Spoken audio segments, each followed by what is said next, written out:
but she was mentioning how in order to manifest something, you have to be so specific. Yes.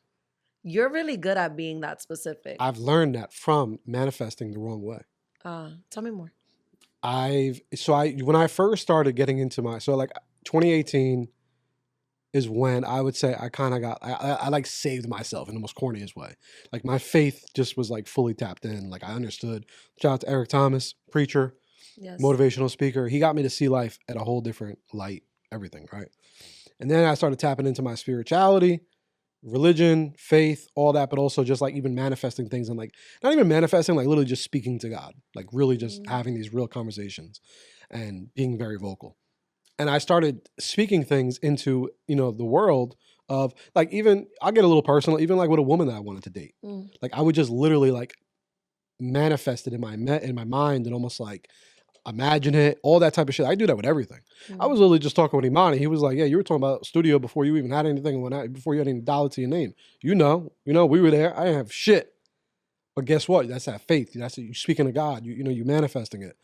You have to be so in depth, right? So like me, I'd be like, oh yeah, I want to be with this girl, blah, blah, blah. Yo, I literally met her off of nowhere. Just seen her pictures on Instagram.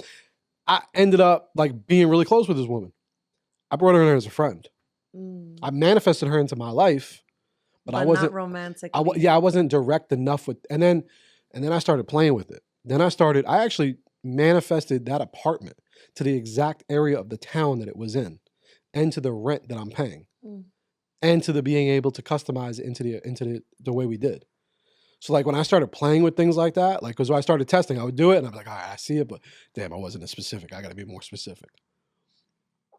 And I guess just overall with anything in life, like if you want to go after something and you want to really get it, you have to break it down. You literally have to like kind of like reverse engineer and just do it piece. Start with the end in mind. Yeah. That's a saying that we have at work when it's lesson planning.